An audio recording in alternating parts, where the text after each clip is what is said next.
Watch out, this podcast may contain adult content. Hello and welcome to On the Case, an investigative television podcast with me and Casey. We talk about Game of Thrones ahead of the final season. We're talking about all the living, breathing, remaining characters before that final episode rolls. It's going to be sad when it happens. We're going to cry.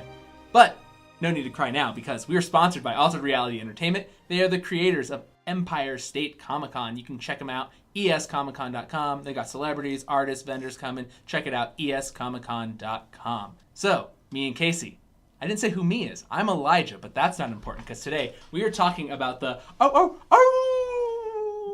the Hound. I don't know Sandor why Clegane. I did a dog bark. I don't know. It was really embarrassing. I'm embarrassed for you. The Did I Hound make is a bad awesome, face though. when I was... I looked away. Good. You should have. I had to Just look shame. away. Yeah. Shame. Like I was a little brother that you should throw into the fire for Yeah. playing with your toys. Yeah, probably. Bad stuff. Tell us a little bit about the Hound. The Hound, a.k.a. Sandor Clegane, is one of the biggest, baddest, scariest motherfuckers in all of Westeros. Yes, He's a fucking fighter. He knows war better than most people. He eats your chickens. He will eat all the fucking chickens in this room, and he says cunt better than anybody in the business. Okay, Oh, wow. His accent makes that word sound like poetry. It's just beautiful, and he's also one of the most evolved characters by the time we reach this final season. He's changed more than I think almost anyone in the entire show. He's come from just this kind of like coarse guy who, you know, he seems like he kind of wants to do the right thing, but you don't really know where he's coming from. He's been wronged by people, but he also serves a bunch of jerks, and he just keeps his head down and does his job even though he doesn't like it. You know, he murders He's people. good at killing, so like... He's an instrument of destruction. But once he starts thinking for himself, you start to see that maybe there's a little bit more humanity in him than we thought before. And I think you get a little bit more with every season he's in. And by the time you get through the fourth season, if he's not one of your favorite characters, you're not watching the same fucking show I am. Because he's top 3 for me. I love the fucking Hound. That's great. The Hound is great. I was actually going to say, you're right. He has... I don't even want to say mentally changed a lot. He has actionally changed a lot. So his actions have changed quite a bit. But the way he talks to people, the way he treats people, his worldview, the way he speaks, none of that's really changed. But what he does has changed quite a bit. Yeah. So even if his speaking or his like just the way he generally treats other humans hasn't really changed, No. he really has changed in the honor department. Yeah. And maybe in the affection department, you know, because being that pseudo dad to Arya maybe inspired that somewhat protector wanting to be good for Sansa. And it's interesting that both Stark children, women, were the catalysts for that. I think that's really cool that like they both not only made him better, but inspired him to like, because like, you know, Sansa's the antithesis or the genesis of him being like, fuck the king, I'm out. Yeah. Like she's like, she sparks that. A lot of it. Yeah, and I love in the books too, they have a lot of great conversations. They have a few in the show, but it really shows that the Hound is someone who could be just like the Mountain if he wanted to. He has the raw strength, he has the scary factor. And he He's was great. for a long time. And he was and he wasn't. I think seeing how his hatred for his brother is the reason why he doesn't become his brother. It's like when someone has a really horrible parent, whether they're like a drunk or something like that, they watch them growing up and they either choose to be just like them or the opposite. And in this case, the Hound chooses to be the opposite. He uses his strength mostly for good going forward once he leaves King's Landing and being in service to Joffrey. And I think he helps a lot of people. And then when his help fails to save lives, like when it did with the pastor and all those people that were building that little community and they all get just swarmed and destroyed, you see that there's still a lot of rage left in that person. But he's able to channel a little bit more, and I think he's had a lot of great moments of growth emotionally. Like you said, I think he's letting himself feel things a little bit more, and it's making him a better person. And he's definitely, there's no doubt about it, fighting for the good guys now. And seeing that change has made me just love him so much because he stays that gruff and tumble type of guy who can still talk shit to people. Like, he could be your best friend and call you an asshole, but he gets away with it because he's a great guy and you like being around him. So I think this is one area where we're going to differ a little bit because I do not think that his transition to good has been completed, or that I don't even think that he's good, actually. I still think that he is, I think he's just trying to survive. But from what you were saying, and I was listening, it basically sounds like you think that he is good now, or he's one of the good guys. And I think he just happens to be on that side now. But I actually don't think that he's all good. And we just talked. It's funny. We just talked about Grey Worm, but I think that there's a lot more gray area to the Hound, a greyhound, if you will. Garbage joke. I know, Okay. terrible joke. But no, like I really don't think that he is all good, and we see him journeying. So Sansa sets him off on this, to leave King's Landing. But if he would have left King's Landing and not bumped into Arya, I think that he still would have got up to his usual murdering and badness that he would have done. And then Arya is that next thing that influences it to be good. Then he gets defeated by Brienne. Then he goes and he's with the church peoples. Yeah. And then that keeps him good. But I think that if he doesn't have like a force of ultimate goodness like in his face, I don't think that he's actually like. I think he could easily jump back to the dark side very easily. I disagree, because I think he's not a fundamentally bad person or a fundamentally good person. I think what we see is that he's in for his own best interests for a long time. Yeah. But in the last season specifically, he chooses to do many things selflessly. When he's helping Arya, we're like, oh, that's nice, he's helping Arya. But he makes it pretty clear, no, I'm doing it for a reward. Money I want to and get gold, the hell yeah. out of here. I didn't leave the war at Blackwater because it was the right thing to do or fuck the king. He left because he's afraid of fire. Yeah. Okay, and that comes from, when he was a kid and he was hurt by his brother. Him wanting to kill his brother isn't necessarily because his brother's bad. It's because he wants to kill his brother because his brother's a dick. Like, he hates his brother personally. His brother, yeah. But when you see him do things like bury a family who was left to starve in their hut in freezing cold, when that ground's hard as shit, Yeah. in the middle of the night with sideways snow, he's out there burying them because he knows it's the right thing to do in his heart, and he feels guilt, he feels remorse. And then when he sees the vision, the fire, and he goes north, if you were just trying to save your own ass, like you're trying to argue, he would get on the first boat to fucking Essos or somewhere else. You're on Greyjoy? I think so. Yeah, he's out of there. Like, if he's really just a do-it-for-yourselfer, he's out of there. Yeah. Because that's the safest place to be. But where does he go? He goes right where the danger is, because I think he's partially convinced, even though he won't admit it, by That he has a destiny. He has a greater purpose. His strength is given to him as a gift, and he may have wasted it before on doing things like the bidding of bad people, because that's the family he was born into, was in service to Lannisters. But I think he's choosing to use his strength to do things that matter for the betterment of the world that affects other people than just him. Gotcha. Okay. Yeah, and especially in this last season. He's grown a lot. Well, it was cool because we, as book readers, or like you don't know, like he's gone. Like you think that he's, and then he's the gravedigger. Yeah, the gravedigger theory. Yes. So you think that he's gone, and I think that was a really well pulled off surprise by the show. Reveal, yeah. Yeah, it's one of the few times they do the cold open. The cold open, yeah. Beautiful. Yeah, I loved it. And you see all these men carrying like two or three men to a log, and then you see this guy just hoisting one on his shoulder, and you're like, oh shit, he's got a gimp. Yeah. You're like, that's my boy. Yeah. So that was a nice surprise, and I think from what you're saying, I see what you mean. I do see what you mean, that like, yes, by this point he probably is good-er. Or for good. I can see what you mean. Pure good in the show? No, not no, really. Yeah, no. They want to survive, I but gotcha. I think he's put his ass on the line for no gold, and I think that speaks volumes to who he was in the first season versus who he is now. And I really think that he does care more than he says too. He's like that gruff old uncle who like won't say he loves you or give you a hug, but he'd like drive across the country to get you out of jail, on your stupid like spring break or something. He's like that guy. So we last saw him being the biggest tease of all time for a Clegane Bowl. Oh, I loved it. He's just down there. He's just like, hey, I'm saying this thing so that when it happens later in the show, the audience is prepared for it. Yeah, and what he said was contradictory to the Clegane Bowl, which we'll get into on the Mountain episode, but man, what he said has some major implications for a lot of the fan theories, like being completely like extinguished.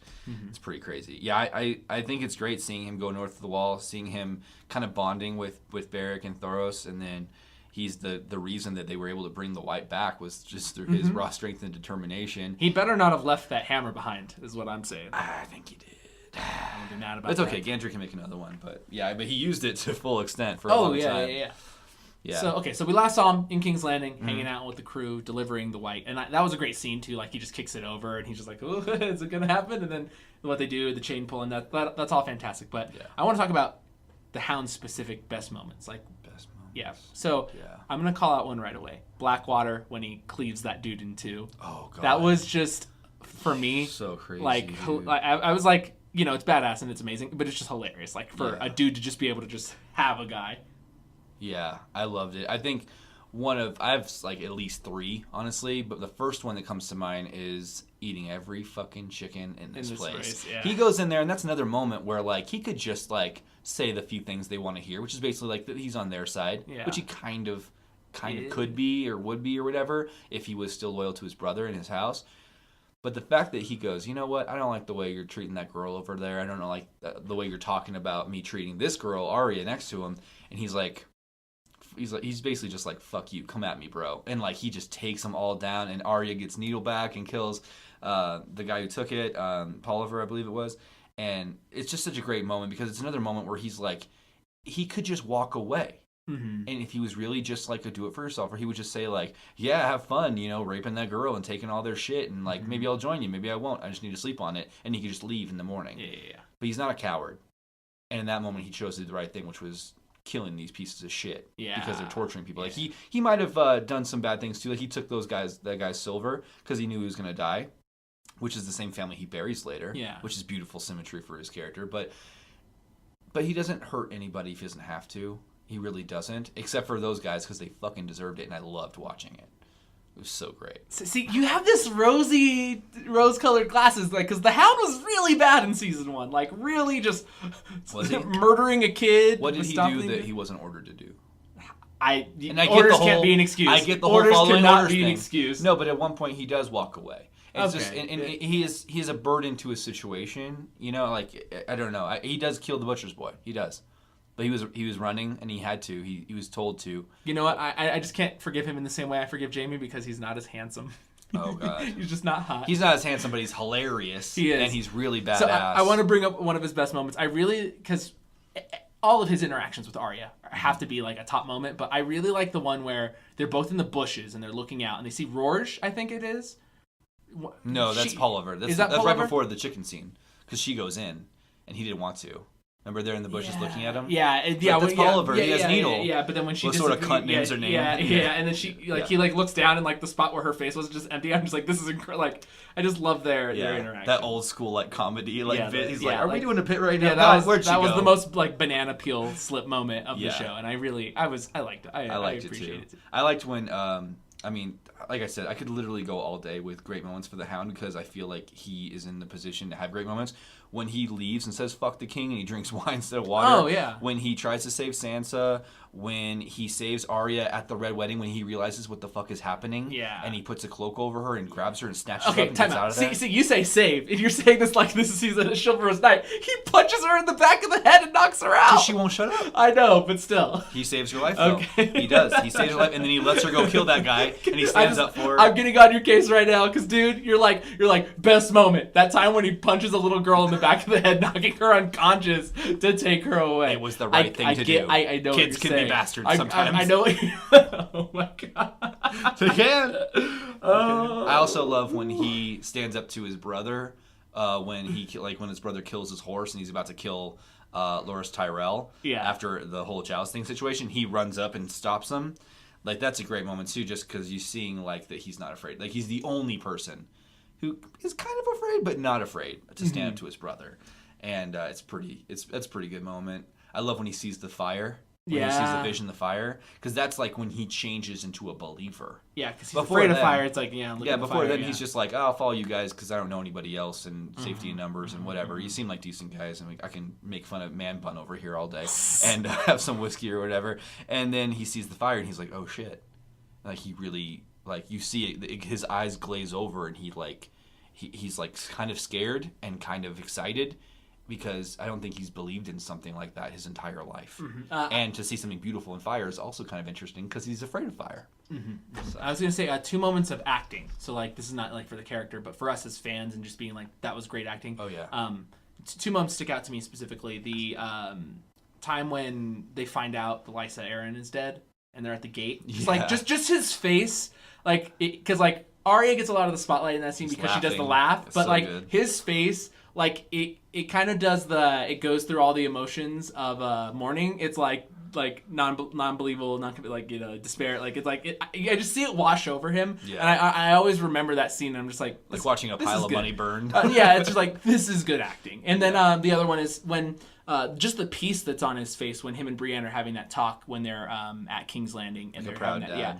that, when she's like, hey, no one needs to protect her, kind of thing, and then it won't be me who tries. Like, yeah, it was just that was nice, nice bit of character growth, good beat, good acting, like just all of it. Also, I think is a top. I would also add it as far as acting. If there's one scene where I could really see the humanity of the Hound, it's when he's begging Arya to kill him. When he's finally been beaten by Brienne and she comes back and he's just sitting there, his legs jacked up. He's just like, you know what, I want to die. And it's not because he wants to die because he's a sore loser. He just wants to die because he's kind of wanted to die. He's been waiting for someone man enough to actually kill him. And she did it, but kind of left him in pieces. I think he was just like, just finish it real quick, please. He's like, someone I like would kill me. That'd be kind of cool. And I was going to say that's the worst moment. Him, like, kill me! Ah! When he loses, he but loses the acting is brutal. Oh, the acting is great. But I'm gonna say for the character, for like that's got to be a worst moment. Him just like yelling at her, she walks away, and like he's like, kill me, kill me. I mean, I think worst moments is that's definitely up there. Yeah. I think having to watch Joffrey beat Sansa. Murdering the butcher's boy, for real. Having to murder the butcher's boy. But that's also a good moment because he's the first. I think he's the one that steps up and like blots her cheek and gets the blood off of her lip. You know, like he's like a gentle giant to Sansa. It's really sweet. I like that part. But yeah, it's brutal having to watch him be like literally the dog of Joffrey, do his bidding, just like begrudgingly follow orders, and when he breaks off and becomes his own person, he's so different. You know, he's like, yeah, fuck that, instead of, all right, as you wish, you know, like doing it like. So it's really hard to watch him do that when you go back and you know who he becomes later. But yeah, watching him after he's been beaten by Brienne is pretty rough. But also when he comes back to the camp and all those people were murdered, the people that he was trying to help build that community with. Yeah, that's a worst low light for sure. And he sees the dude hanging, and he's like, man, this is why I need strength, because I need to battle the people who do things like this. And he gets his revenge pretty quickly, which is nice. But that I could see him. He's like, I'm finally trying to pick a path of peace, and like the gods won't let me. That moment when he runs into the Brotherhood is funny because like he's just like, oh yeah, I get to kill. Like when he's like negotiating which one he gets to kill, or, like the sorting him. Like he's like, I want 2 of them. Yeah, he just like swords that dude like straight up the junk. Oh yeah. Yeah, that's some rough stuff. Yeah. So best moment, worst moment. Let's talk happy endings and sad endings now. Okay. All right. So what? Yeah, I wanna start with sad endings for the Hound. Let's finish on a happy note for him. Okay. So sad ending. He deserves it. Yeah, because you love him so much. So I've got an out of the box sad ending. Okay. So he survives the war. He survives everything. Yeah. He gets through. Whoever's on the throne is on the throne. It's Jon. It's Dany. It's Tyrion. It's whatever. But for whatever reason, he gets like not sold into the service, but like he becomes Robin Aaron's like hand boy or whatever. I hate him. Yeah, that'd be pretty bad. Yes, he's like the Joffrey. Oh, idiot leader king. Full circle. He's like, I'm back in this fucking dude. I think he would just kill him. He'd just throw himself out the moon door at that point, or throw Robin out the moon door. But that's what I'm saying. For whatever reason, like Sansa marries Robin Aaron, and then like the Hound is resigned to like protect her forever, and then like she's like. If your skin isn't crawling, you don't remember that Robin Aaron's that creepy breastfeeding fuck from the Veil that we hate. They sent him to go get seasoned he's touring the Veil. Like, what if he rides into the North, like, just like, boom, Robin Aaron, and he's all like, gets like a yoked. Real life. He's like yoked, and he's like good at fighting. Talk about Neville Longbottom. Yeah, he gets to be like Neville Longbottom. I would love Robin Aaron in the Neville Longbottom role. Yeah, please. I don't know. Okay, I always assumed he's actually Littlefinger's kid, so I don't want good things for him. I think sad ending for the Hound for me would be something where like what if it's like a crazy twist ending, like Daenerys, like Jon dies, Daenerys is on the crown. Or on the throne, and she kind of slowly turns Mad King. And burns she him burns alive. The Hound. Okay, so he dies by fire. Ugh, I would hate that. Or Melisandre. What if he dies in dragon fire? Yeah. Yo, the Hound's gonna be seeing that ice dragon, and then like the blue fire. He's gonna run. I don't think he will. Because you know what? There's a moment in season 7 when the bear is on fire, the polar bear, and he hesitates, and it's what gets Thoros of Myr killed. Yeah. Is in that moment he could have like sliced at it and like and taken some of the damage off of it. And I'm saying like it's a video game, but you know what I mean. and like in that moment where he hesitated is where the fatal bites got taken out. The Hound didn't cast his aggro spell, so he did. No, Thoros. He was minus 30 critical courage. damage to Thoros. Yeah, it's terrible. So I think in that moment it was like it's kind of like with the Reek thing. Reek fucks up, right? Like Theon fucks up on the boat and jumps off, but then later he gets almost a similar situation and he's going to conquer it. So I think that moment with the Hound failing to save his friend because he's afraid of fire for a second is foreshadowing that he's almost there, and the next time he's going to remember. Yeah, and his courage will win. And then he kind of got redeemed a little bit by saving Tormund too from the Whites. Yes. In a way. Yeah. I mean he does a lot of great things, but I think specifically for his fear of fire, they threw that little piece in there because it wasn't he was afraid of a polar bear. He was only afraid once the swords that were on fire from Beric and stuff lit it on fire. Then he's like looking at a zombie bear on fire, which is a weird sentence for me to have to say in real life, but he's looking at that and he hesitates. We're in the Matrix, by the way, not real life. Yeah, obviously. I took the red pill. But I don't know. I think that's there I got you. so that later he can conquer it. So, but yeah, if he dies in fire, whether it's Melisandre or a dragon or whatever, that'd be like his worst ending. Danny burning him would be crazy. So we're missing the glaring, obvious sad ending. The mountain just chokes the life out of him. Oh yeah, he loses Clegane Bowl. Yeah. Ooh. Which brings me to my happy ending, which is obviously he kills the mountain. Yes. Gloriously, even though he said that someone else was coming for the mountain, which I don't understand. But I really want him to kill the mountain a lot. Or maybe he's like the reason the mountain dies, like the mountain tries to betray them, and then a dragon eats him or something. Gets some hiking gear, starts climbing the mountain. He just ducks at the last second, and the mountain just gets swallowed. Just climbing spike, and just right to the mountain's head. That's ridiculous. I know, I'm dumb. That's a terrible joke. But the happy ending is tied up in murdering the mountain, right? At least, yeah, or at least knowing that he's dead and gone, and maybe he inherits the house. The Clegane house. You want to hear the craziest happy ending? He makes mad babies with Daenerys, and all of his babies are fireproof. That's clever. They're just hanging out. I like they're that. Just hanging out in the flames. Yeah. They have like a hot tub, but it's fire, and all the babies are just hanging out in the fire. They're just like, yeah, we're fireproof like mom. And dad's like, I can't play, but it's nice to see you like that. That'd be so weird. Yeah. That's some Incredibles like shit. Yeah, like with Jack. Yeah, Jack, fireproof baby. I think if he's gonna marry anyone, I don't think he will, but if he could. I don't know. It's weird because like the age gap, but like him and Sansa have a nice thing. Like he wouldn't be the worst person Sansa's ever married. Let's think about it. Let's think outside the box. Like who's a female character who like makes sense for him to end up with? Not like Brienne. I'm trying to think like, are there any lesser houses or like could he end up with a Reed? Could he end up with the twins? I'm just trying to think because like I do think that it'd be a feisty one. I would say if Osha was still alive, I would have picked her. Like, make her, like, a noble lady and then marry... Because she's so feisty and badass and not afraid of anything. I don't know. Because we don't see the Hound wanting to join the Kingsguard again. Oh, Yara, maybe. But I don't know. I think Yara's into girls. So, it doesn't really make sense.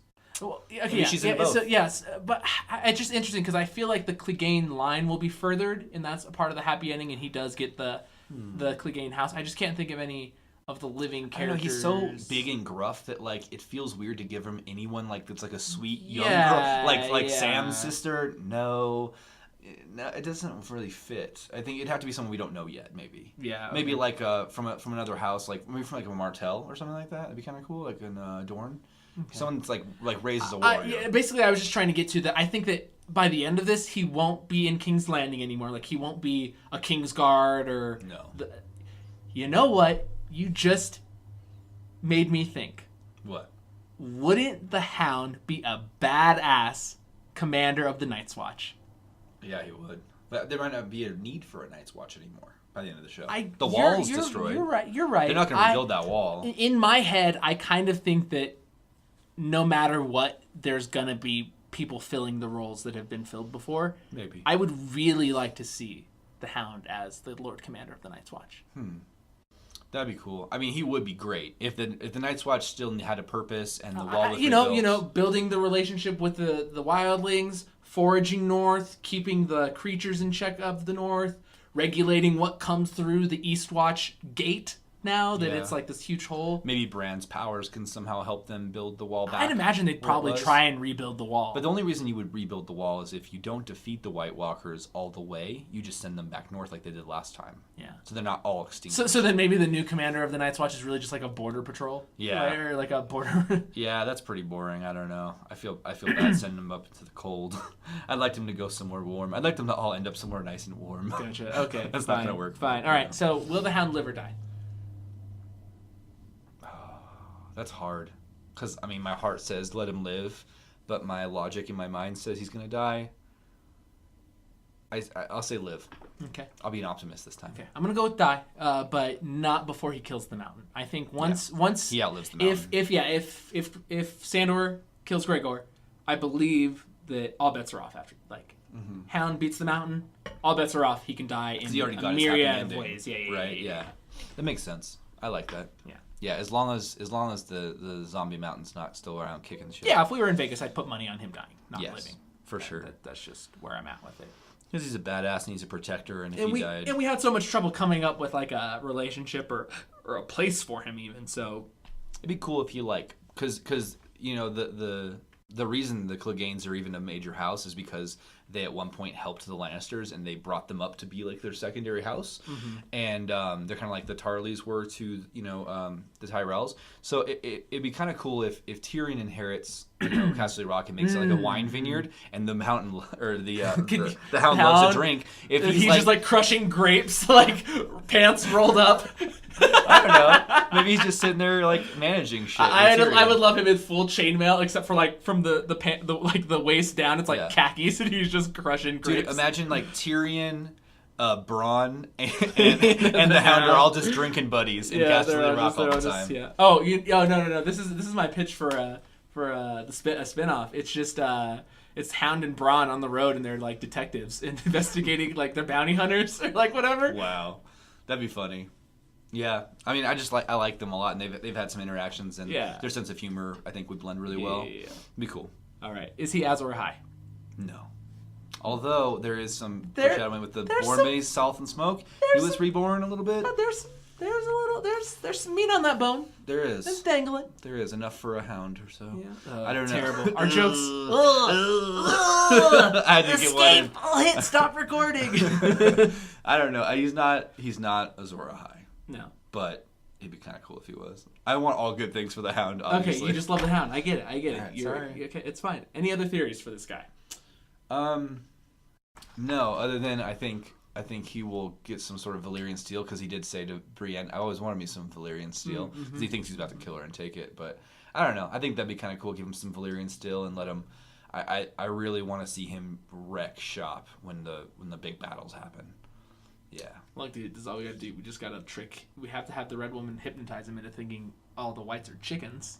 Just eat all of them. Dude, what if he's holding a Valyrian steel sword, and then Beric is next to him, and he goes, "Oh, I got you!" Right before like the White Walkers are about to charge, and he's like, "I got you," and he like does the little trick and lights his sword on fire. He's like, "Motherfucker, don't light my sword on fire." I don't like that shit. I hate this.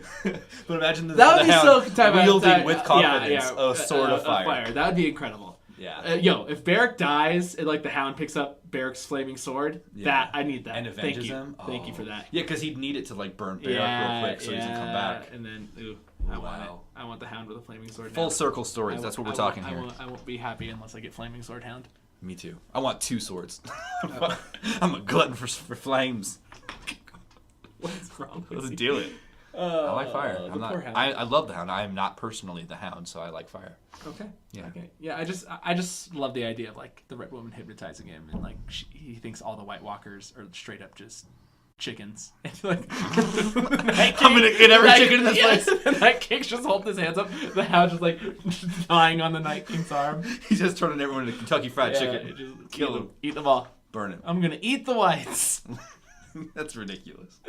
White Walkers. All right. Well, that brings us to the end of this episode of On the Case, Game of Thrones. Yes. So we're going to talk about someone next time.